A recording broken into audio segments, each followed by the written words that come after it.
Vo svete špionáže sú veľmi dôležité psychologické aspekty. Špionáž je do značnej miery o ľudskom správaní a v tomto zmysle je, tak povediac, súčasťou DNA ľudstva. Už pravekí ľudia, ak chceli prežiť, sledovali pohyb a aktivity cudzích kmeňov. Otázky prežitia sú kľúčové pre mechanizmy ľudského správania a preto tieto techniky pretrvali dodnes a fungujú aj v ére národných štátov a ich vlád.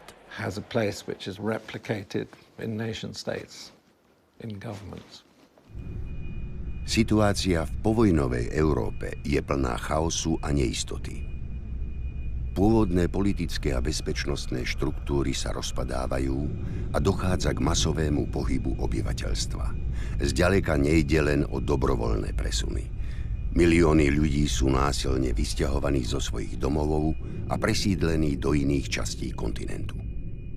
Prvním krokem k totalitě byla vlastně kolektivní vina, přijetí principu kolektivní viny při odsunu sudetských Němců, při zacházení s nimi, že vlastně když ty demokratické síly vlastně připustili, že jedna skupina je s ní zacházeno tímhle způsobem, tak potom to otvírá dveře pro další prostě nezákonné, nelegální postup.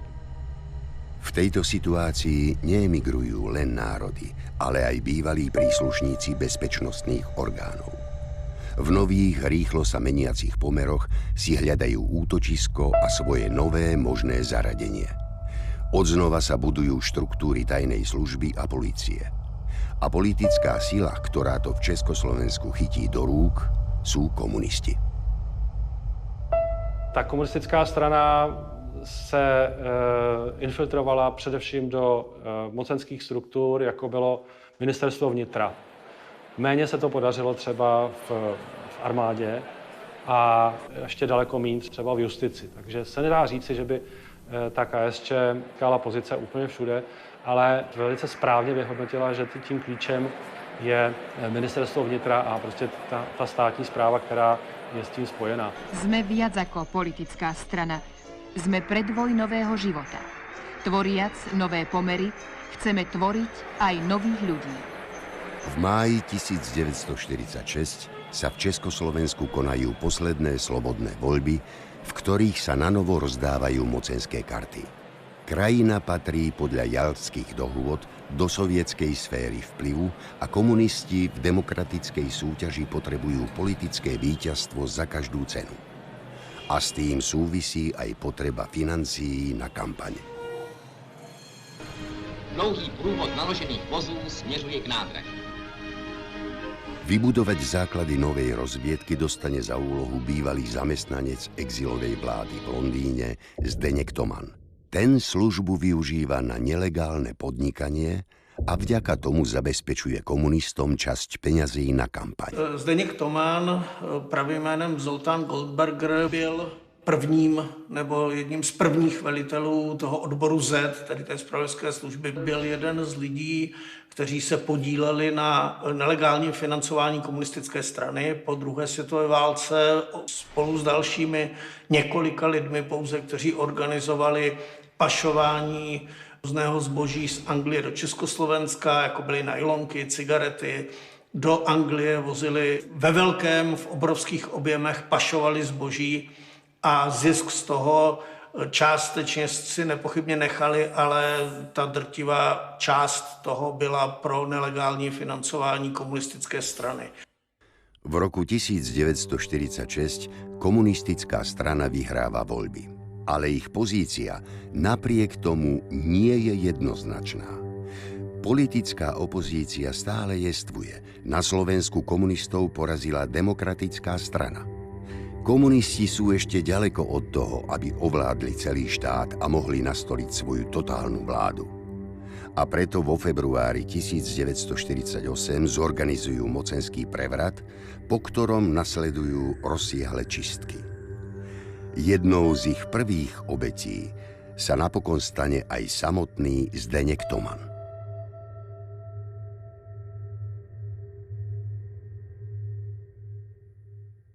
jeden opomíjený dokument a ten zpracovali dva takový sovětští emisaři někdy v roce 1948 a v podstatě hodnocení toho, jak českoslovenští soudruzi získali moc. A to je neuvěřitelně kritický dokument, protože tam se říká, že českoslovenští soudruzi se nechali ukolébat tím, že snadno získali moc, prakticky parlamentní cestou, ale že vlastně je potřeba to kompletně vyčistit všechno. Že je to naprosto nedůvěryhodná struktura, která tady zůstává a že vlastně českoslovenští komunisté spějí na vavřínech, protože ta práce není vůbec hotová. V tom čase do krajiny prichádzajú sovietskí poradcovia, ktorí začínajú diktovať a organizovať proces totálneho ovládnutia štátu. Bezpečnostné orgány sa postupne podriadujú stalínskej moci a dochádza k sovietizácii štátnej bezpečnosti. K tajným prichádzajú stovky nových kádrov, ktorí nedostatok vzdelania kompenzujú horlivosťou a brutalitou. Začína sa éra najtvrdšího teroru. Od počátku 50. let tam vlastně se masově třeba nabírají dělníci, lidoví milicionáři a tak dále. A na těch se pak staví hodně. Jo? A tuhletu strukturu nebo tenhle materiál mají vlastně vytvarovat právě poradci, kteří přicházejí v tom roce 51 do rozvědky. Dokonce se hovoří o tom, že až do roku 53 vedou veškerou tu rozvědnou činnost právě ti poradci. Sovietizácia v rozviedky znamená toľko, že sa vlastne celá rozviedka sa mení na obraz väčšej sestry, teda KGB, respektíve akože sovietských tajných služieb, o všetkom, proste štruktúrou, spôsobom práce a tak ďalej. Když se podíváme do archivu, to jsou obsané předpisy z ruštiny, přeložené a ty byly v podstatě aplikovány téměř doslova na československé podmínky. Taká kuriozita ohľadom tejto spolupráce československo-sovietskej je, že ktorú teda mám sprostredkovanie od jedného bývalého pracovníka, je, že mnohých československých spravodajských dôstojníkov aj istým spôsobom hnevalo to, že Sovieti sa neustále tvária, že všetko vedia. A preto si spravili taký prípad, keď posunuli Sovietom informáciu, ktorá nebola pravdivá, ktorú si proste vymysleli.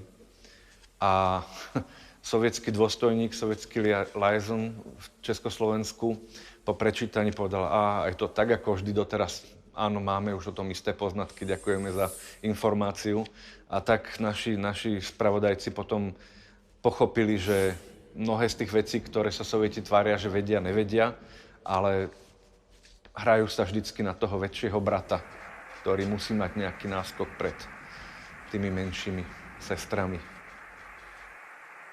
Sovieti školia československých spravodajcov v nových metódach a postupoch spravodajskej práce. Nelegální rozvědka. To byl import ze Sovětského svazu, to znamená cvičení lidí, kteří dostanou jinou identitu a jsou vysláni jako spící agenti do zahraničí, zejména pro případ války. To byl čistě sovětský import. Pak máte třeba takzvanou vědecko-technickou rozvědku, což je průmyslová špionáž. To byl opět, ten úsek byl vlastně import ze Sovětského svazu. V podstate krádli všetko, ale nie všetko tu bolo potom možné, respektíve boli schopní vyrobiť. Takže zase chýbal buď materiál, alebo informácie o tom, ako to vyrobiť. V prvej fáze sa rozviedka zameriava predovšetkým na československý exil. Pre nevzdelaných rozviedčíkov, ktorí neovládajú cudzie jazyky, je jednoduchšie pohybovať sa v diaspóre krajanov. V čase nastupujúcej studenej vojny sa špionážne aktivity vyznačujú brutalitou. Bežnými praktikami sa stanú tzv. Ostré akcie, atentáty, únosy, vraždy. Jednou z najvýznamnejších akcií EŠTB tohto druhu bol atentát na bývalého ľudáckeho politika a veľvyslanca vojnového slovenského štátu v Nemecku Matúša Černáka. Matouš Černák byl aktivní ve slovenském exilovém hnutí a protože český a slovenský exil nikdy příliš nespolupracoval, tak státní bezpečnost vyvinula poměrně značné úsilí, aby je od sebe rozdělila ještě pokud možno co nejvíc. Je štvrtok 5. júla 1955. Matúš Černák si ide na Mníchovskú poštu číslo 13 prebrať poštovú zásielku.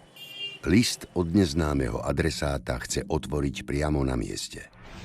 Krátko pred 15. hodinou pri manipulácii s balíčkom bomba exploduje. Černák je na mieste mŕtvy. Výbuch zdemoluje budovu pošty, zabije ďalších 2 a zraní 10 nevinných ľudí. Osobu, ktorá balík odoslala, sa Nemcom nepodarilo vypátrať. U atentátu na Matouše Černáka je důležitá snaha utajit toho původce atentátu. Jo, to znamená, že mohlo se spekulovat o tom, jestli to byla československá strana, ale žádné jako zjevné důkazy tam nebyly. A dokonce ale existovaly teorie, že to byla jiná exilová skupina, že to byl prostě někdo třeba, nevím, někdo z Čechů a tak dále. Jediný nepriamy dôkaz, že atentát spáchala československá EŠTB, sa nachádza v archíve CIA. Dokument sa podarilo objaviť až v roku 2015. Záznam odhaľuje, že v 50. rokoch mali Američania na československej ambasáde vo Viedni svojho agenta. Ten im v roku 1959 vyzaradil informácie o skutočných páchateľoch útoku na Černáka. Tento dokument nepriamo usvedčuje komunistické Československo zo štátneho terorizmu. Rozvědce především vadilo to, co se v zahraničí děje, ale má kořeny v Československu. To znamená propojování exilu s domovem, ať už zpravodajské nebo jakékoliv, protože celou dobu se ten režim především snažil udržet. Věděl, že ve chvíli, kdy se lidé přestanou bát, tak ten režim padne, protože základním pocitem lidí v totalitním systému, zvláště v komunistickém, je strach. A i to byl důvod mnoha zásahů, jak v zahraničí, tak v Československu, aby všichni lidé viděli, tohle se může stát i vám, protože něco podobného děláte i vy. V druhej polovici 50. rokov československá rozviedka získava sebavedomie a podniká viacero akcií s ambíciou zahrať vysokú geopolitickú hru.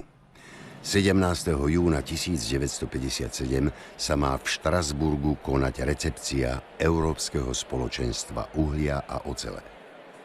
KGB robí maximum, aby prekazila politické zbližovanie Francúzska a západného Nemecka. Na jej pokyn EŠTB začne pripravovať bombový atentát v Štrasburgu. Ten je súčasťou širšieho plánu KGB s názvom Podnik na vyvolanie chaosu a rozvratu. Jedna z akcí, které komunisté nazývali, nebo rozvědka nazývala ostrou akcí, byla operace Kamferband, tedy zaslání výbušného balíčku štrasburskému prefektovi. Úvaha byla taková, že je potřeba nějakým způsobem narušit rozvíjející se francouzsko-německé vztahy a že ten atentát bude tedy připsán lidem, kteří se snaží rozdělit politiku Francie a Německa. Bylo to naivní se domnívat, že atentát může něco takového způsobit, ale bohužel ten atentát způsobil smrt manželky štrasburského prefekta, která otevřela tu krabici s doutníky, kde byla výbušnina a ta ji roztrhala. To je manželka prefekta. Jsou její šaty. To jsou ty fragmenty toho výbuchu.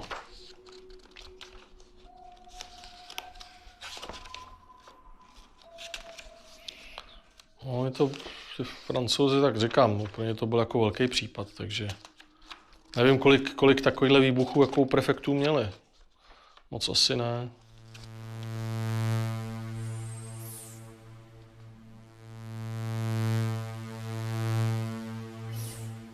Jsem ještě neřekl, tak právě v těch záznamech STB bylo zjištěno, že STBáci se měsíc předtím zjišťovali, jak se podává balík, jo, v Paříži. Atentát vzbudí vo Francúzsku šok a pohoršenie. Polícia začne vyšetrovanie, ktoré v krátkom čase odhalí, že za vraždou nestojí nemecká organizácia Kampfverband, ale Československá spravodajská služba. Medzi hlavné indície patrí grafologická expertíza. Zistí sa, že letáky fiktívnej organizácie Kampfverband, distribuované rok pred atentátom, boli písané na rovnakom písacom stroji ako adresa na smrtiacom balíčku pre prefekta. V té době ovšem Francouzi logicky nespolupracovali s Československou republikou, nebo my bychom s nimi ani patrně tu spolupráci odmítli. V roce 1996 to převzal teda Úřad dokumentace a vyšetřování zločinů komunismu. Aj na základe informácií z francúzskej strany sa vyšetrovateľom podarí identifikovať konkrétnych páchateľov. Ide o 4 bývalých príslušníkov československej rozviedky: Milan Michel, Stanislav Tomeš, Robert Herr a Miroslav Kouba. Vyšetrovanie, ktoré malo určiť mieru ich zodpovednosti za tieto činy, trvalo takmer 10 rokov. Kouba a Herr sa trestného stíhania nedožili. Obvinenie bolo vznesené iba voči Michelovi a Tomešovi. Vlastně oba dva ty obvinění se k tomu stavili velice negativně, s tím, že oba dva odmítli vypovídat a s ohledem na to, že to byli rozvědčíci, tak logicky se mohli odvolat na nějakou policejní, na služební přísahu a tak dále.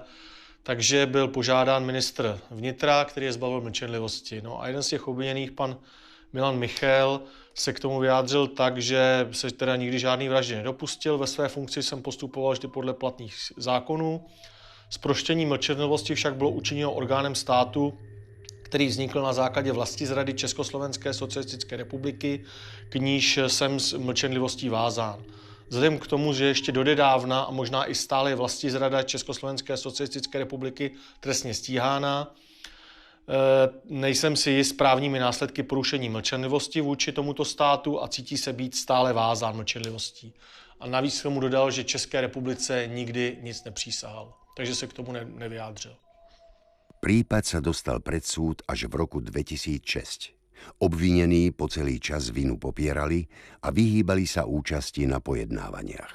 Skôr než súd mohol vyniesť rozsudok, obžalovaný Michal zomrel a voči Tomešovi bolo konanie prerušené z dôvodu zlého zdravotného stavu. V tých 50. 60. rokoch, napriek tomu, že bola studená vojna a ten svet bol tak akože rozdelený na tie dva ideologické tábory, tak aj tak sa diali recepcie a chodilo sa na pivo. Postupne sa československej rozviedke darí čiastočne presadiť aj v operatívne tvrdom prostredí vo Veľkej Británii. V krajine mala niekoľko špičkových agentov a podarilo sa jej zverbovať viacero vysoko postavených politikov, medzi nimi aj poslanca lejbristickej strany Williama Owena. Čo sa týka Owena, aj on vlastne nadviazal vzťah, on si myslel, s československým obchodným zástupcom alebo obchodným ataše v roku 1956 počas takejto návštevy na ambasáde, počas recepcie a začal sa s ním stretávať aj pomimo práce, začali diskutovať o tom, ako fungujú československo-britské obchodné vzťahy. No a nakoniec tento človek, ktorého meno bolo Vojtech Homola, alebo krycie meno Luk, tak ten navrhol Owenovi, že by mu možno mohol spisovať nejaké také zaujímavé správy o britsko-československých obchodných vzťahoch. Po Homolovi, ktorý Owena zverboval, preberá jeho riadenie schopný spravodajca Robert Hanč s krycím menom Husák. Nadviaže s Owenom priateľský vzťah a postupne podľa pokynov KGB mení zameranie agenta. Z jeho správ o priebehu spolupráce sa dozvedáme, že riadenie Owena bolo náročné. Starší pán mal problém dodržiavať základné zásady konšpirácie. Zabúdal a plietol si termíny schôdzok, tajné špionážne správy písal vlastnoručne a na hlavičkovom papieri britského parlamentu.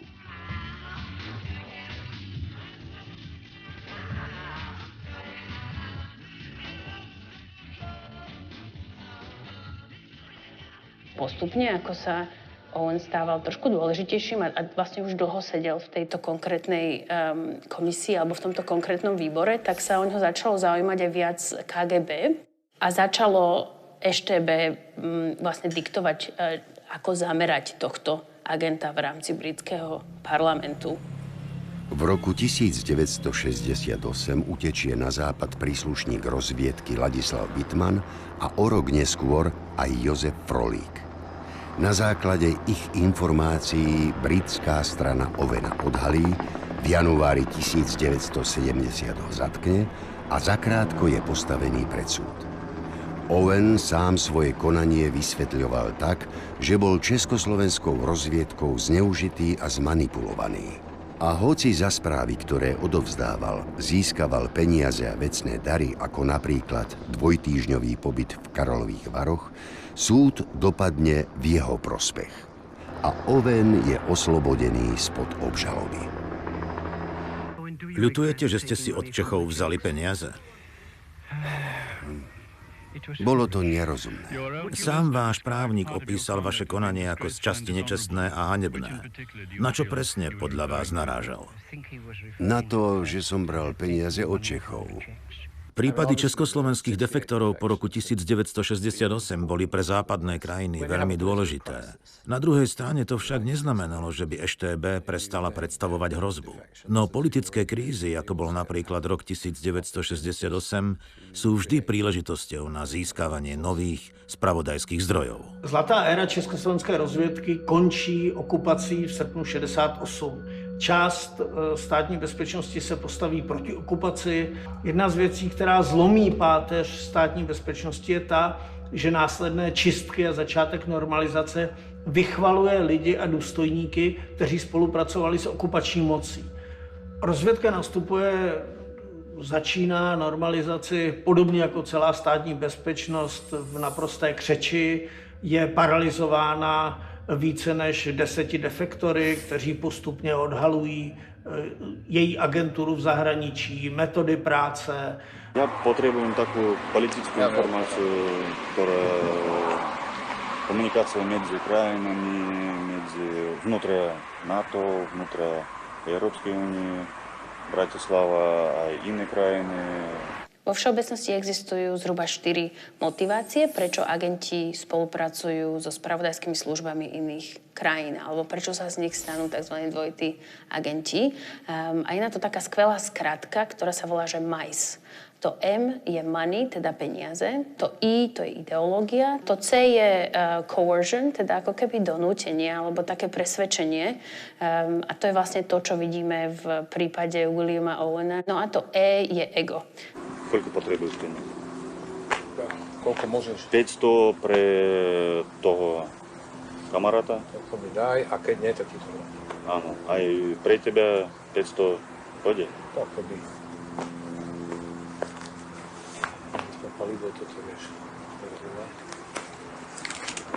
500 pre tebe. Každá spravodajská služba v zahraničí porušuje zákony té země, v které působí, to jasné, protože se snaží získat utajované informace, snaží se dostat k informacím, které ta země se snaží nějakým způsobem skrýt, ale pokud to funguje na bázi sběru informací, tak to vlastně pomáhá udržovat nějaké status quo, pomáhá to těm vládám, které ty informace sbírají, získávat přehled o tom, co ta druhá strana dělá a do jisté míry je to prospěšné pro existenci těch států.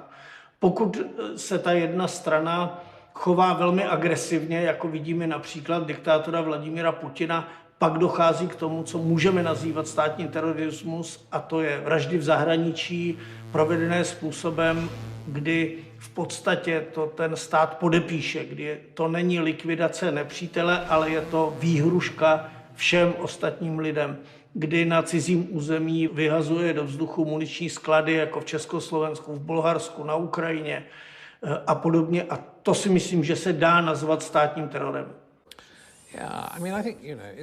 V DNA ruského štátu je hlboko zakorenená koncepcia silných spravodajských služieb, ktoré sú veľmi aktívne nielen pri zhromažďovaní informácií, no najmä vo svojom rozvratnom pôsobení. Ak sa pozriete na dejiny Ruska, vidíte, že Rusko sa vždy usilovalo vytvoriť slabé miesta v krajinách, ktoré ho obklopovali. Ako som povedal, vytváranie rozvratu a chaosu a využívanie slabých miest v krajinách ruskej sféry vplyvu je hlboko zakorenené v politickej DNA Ruska. A tieto podvratné spravodajské aktivity sú pravdepodobne jedným z jej najjednoznačnejších prejavov.